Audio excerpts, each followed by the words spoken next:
Thomas and Other Stories. Brought to you by Hit Entertainment, a Britt Allcroft production, based on the Railway series by the Reverend W. Awdry. Stories told by Ringo Starr, published by Random House. You can follow along with the CD in your book. You should be on the page where you see Thomas looking tired with a yellow number 1 on the side of his engine. When you hear this sound, it's time to turn the page. Trouble for Thomas. Thomas the Tank Engine wouldn't stop being a nuisance. Night after night he kept the other engines awake. I'm tired of pushing coaches. I want to see the world. The other engines didn't take much notice, but Thomas was a little engine with a long tongue.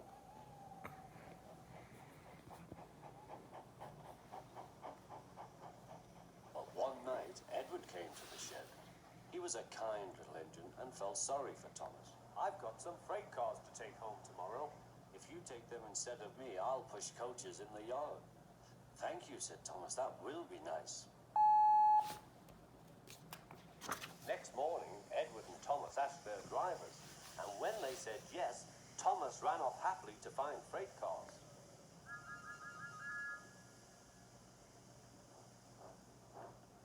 Now, the freight cars are silly and noisy. They talk a lot and don't attend to what they are doing. And I'm sorry to say they play tricks on an engine who is not used to them. Edward knew all about freight cars. He warned Thomas to be careful, but Thomas was too excited to listen.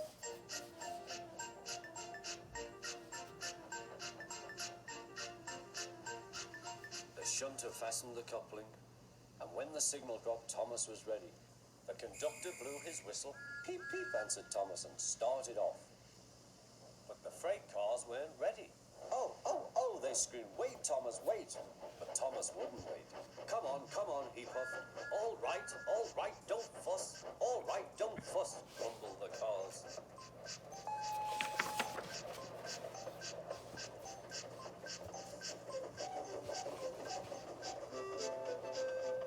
Thomas began going faster and faster.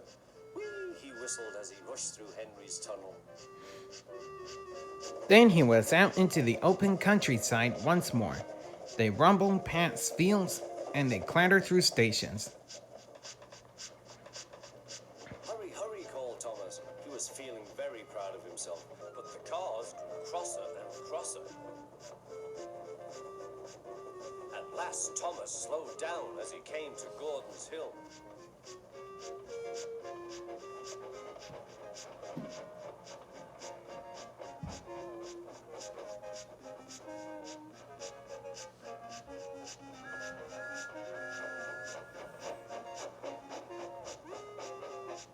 Steady now, steady, warned the driver as they reached the top.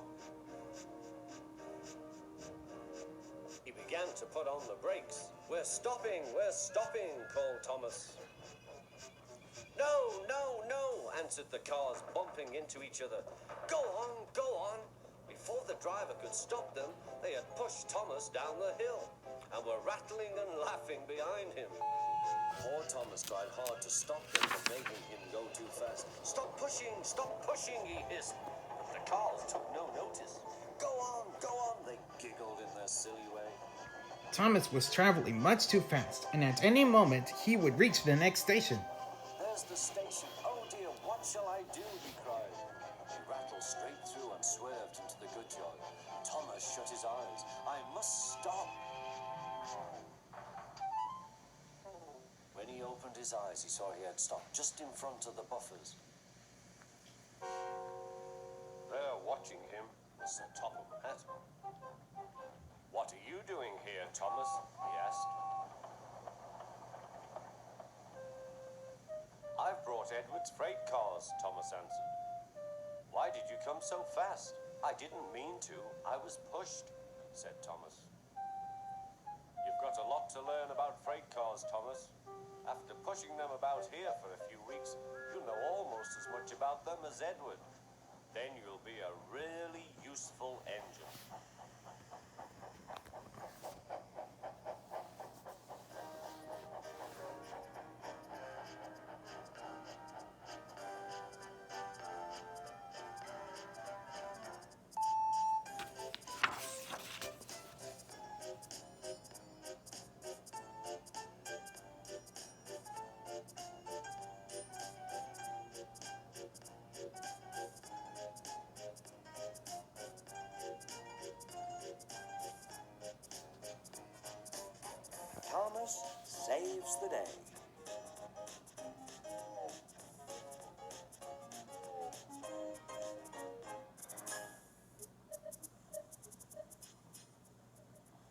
day, Sir Topham Hatt came to the station to catch his train. "Hello," he always said to Thomas. "Don't let the silly freight cars tease you. Remember, you have an important job as a special helper in the train yard."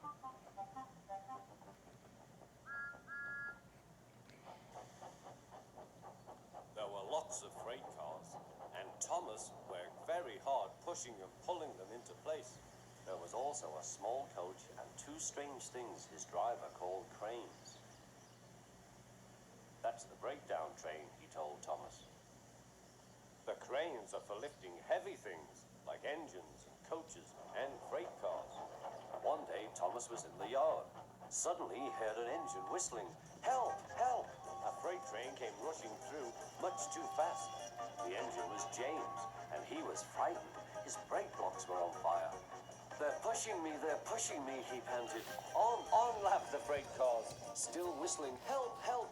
Poor James disappeared. "I'd like to teach those freight cars a lesson," said Thomas the Tank Engine. Soon came the alarm. "James is off the line. The breakdown train, quickly!" Thomas was coupled on, and off they went.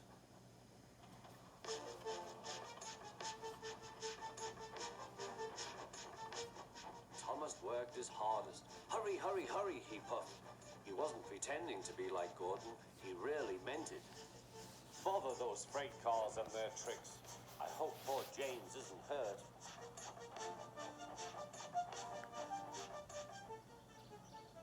James's driver and fireman were feeling him all over to see if he was hurt.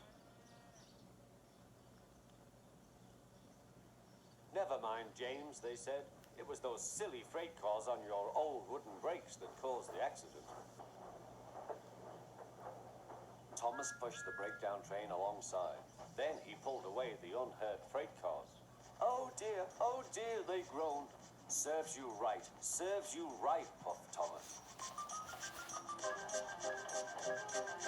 He was hard at work, puffing backwards and forwards all afternoon. This'll teach you a lesson, he told the freight cars. And they answered, yes it will.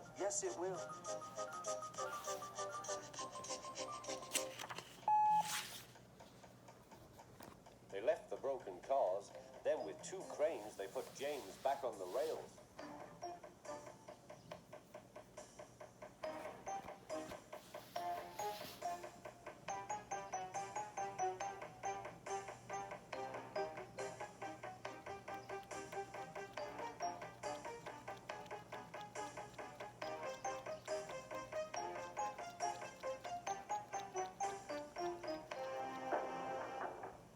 He tried to move, but he couldn't, so Thomas helped him back to the shed.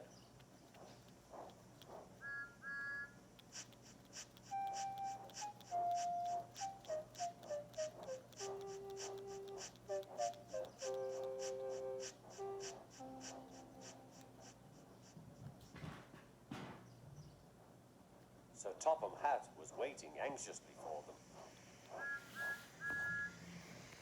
"Well, Thomas," he said, "I've heard all about it, and I'm very pleased with you. You're a really useful engine. James shall have some proper brakes and a new coat of paint, and you shall have a branch line all to yourself." "Oh, thank you, sir," said Thomas. Now Thomas is as happy as can be. He has a branch line and two coaches called Annie and Clarabelle. He puffs proudly backwards and forwards with them all day.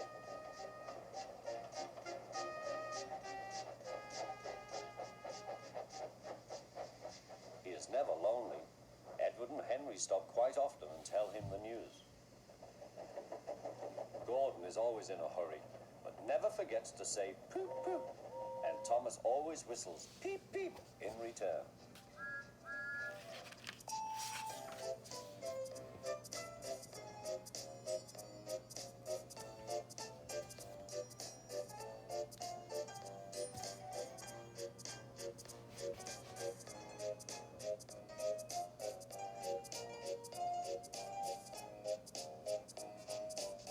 Thomas goes fishing.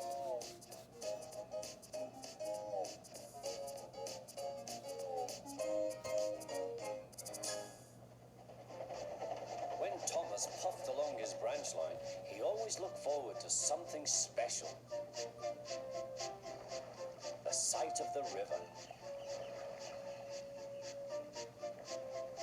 As he rumbled over the bridge, he would see people fishing. Thomas often wanted to stay and watch, but his driver said no. What would Sir Topham Hatt say if we were late? But Thomas still thought it would be lovely to stop by the river. Every time he met another engine, he would say, "I want to fish." But they all had the same answer. "Engines don't go fishing." Silly stick in the muds, thought Thomas. One day he stopped as usual to take in water at the station by the river. "Out of order?" "Bother," said Thomas. "I'm thirsty." "Never mind," said his driver. "We'll get some water from the river."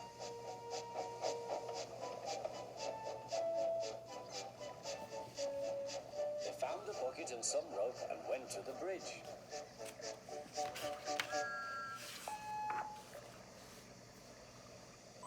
Then the driver let the bucket down to the water. The bucket was old and had 5 holes, so they had to fill it, pull it up, and empty it into Thomas's tank as quickly as they could, several times over.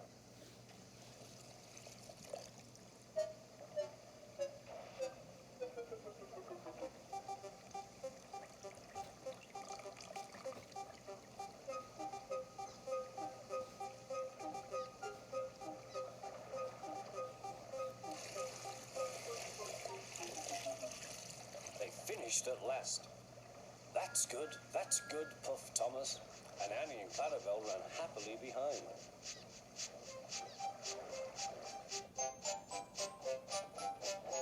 Suddenly, Thomas began to feel a pain in his boiler.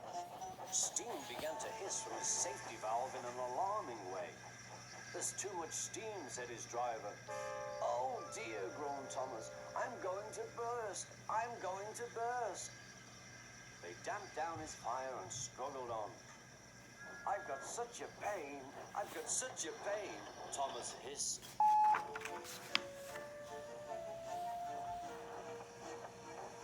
They stopped just outside the last station, uncoupled Annie and Clarabelle, and ran Thomas, who was still hissing fit to burst, on a siding right out of the way.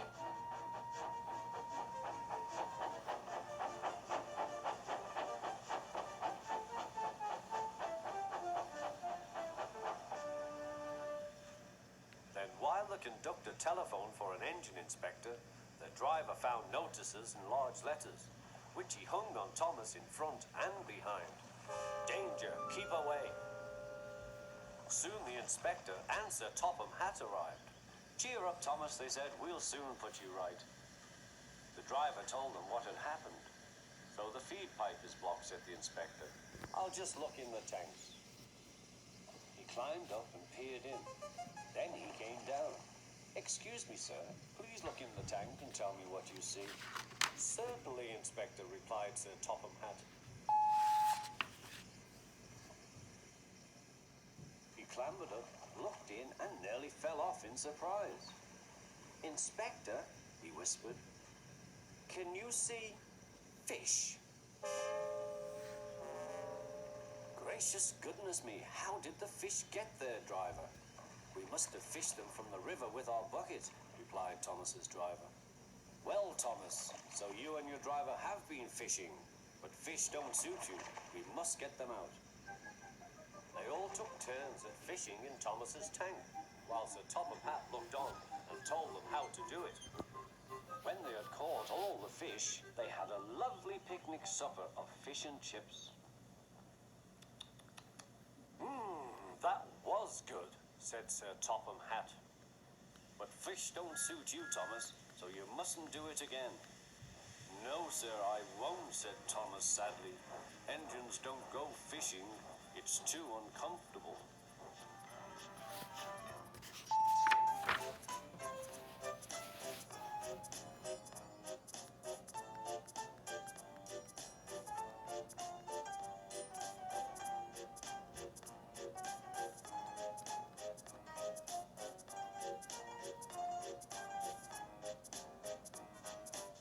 Terence the Tractor.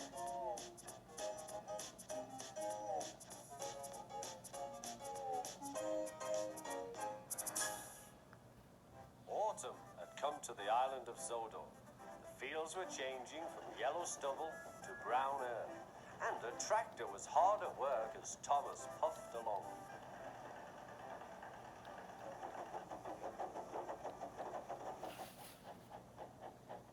Later, Thomas saw the tractor close by. "Hello," said the tractor. "I'm Terence. I'm plowing." "I'm Thomas. I'm pulling a train." "What ugly wheels you've got." "They're not ugly. They're caterpillars," said Terence. "I can go anywhere. I don't need rails." "I don't want to go anywhere," said Thomas. "I like my rails, thank you." Winter came with dark clouds full of snow. "I don't like it," said Thomas's driver. "A heavy fall is coming. I hope it doesn't stop us." "Huh," said Thomas. "Soft stuff, nothing to it." And he puffed on, feeling cold but confident. They finished their journey safely, but by now the country was covered. "You'll need your snowplow for the next journey, Thomas," said his driver. "Huh! Snow is silly soft stuff. It won't stop me." The snowplow was heavy and uncomfortable and made Thomas cross. He shook it and he banged it, and when they got back, it was so damaged that the driver had to take it off. "You're a very naughty engine," he said to Thomas. Next morning, Thomas's driver and fireman came early and worked hard to mend the snowplow, but they couldn't make it fit. Thomas was pleased. "I shan't have to wear it. I shan't have to wear it," he puffed to Annie and Clarabelle. But they were rather worried. "I hope it's all right. I hope it's all right," they whispered to each other. The driver was worried too. "It's not bad here," he said to the fireman, "but it's sure to be deep in the valley." "Silly soft stuff," puffed Thomas. "I didn't need that stupid old thing yesterday, and I shan't today. Snow can't stop me." He rushed into a tunnel thinking how clever he was, but there was trouble ahead. "Cinders and ashes," said Thomas. "I'm stuck." And he was. "Back, Thomas, back," said his driver. Thomas tried, but his wheels spun and he couldn't move.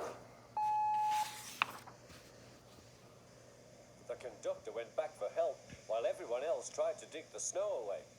But as fast as they dug, more snow slipped down until Thomas was nearly buried.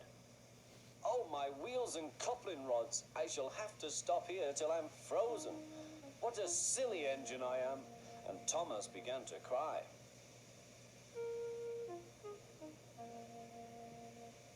At last, a bus came to rescue the passengers. And then, who should come to Thomas's rescue but Terence?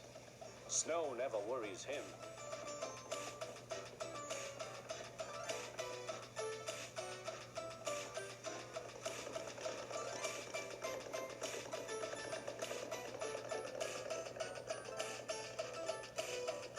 He pulled the empty coaches away, then came back for Thomas.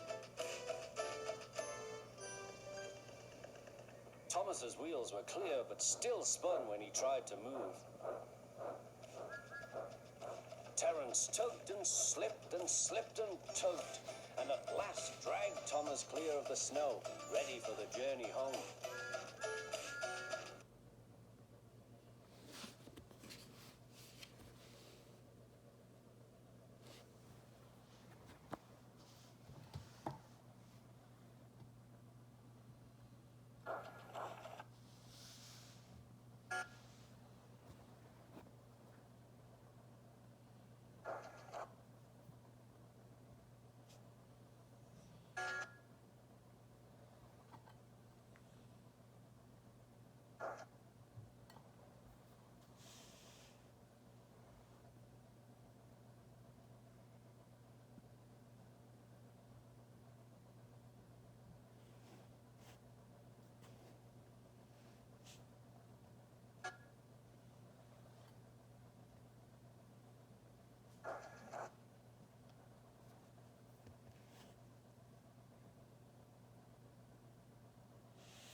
Terence tugged and slipped and slipped and tugged, and at last dragged Thomas clear of the snow, ready for the journey home.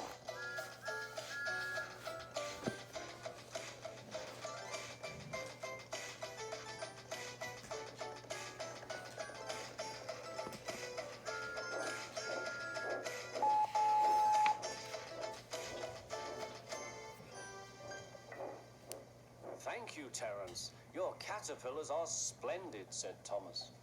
I hope you'll be sensible now, Thomas, said his driver. I'll try, said Thomas, and he puffed slowly away.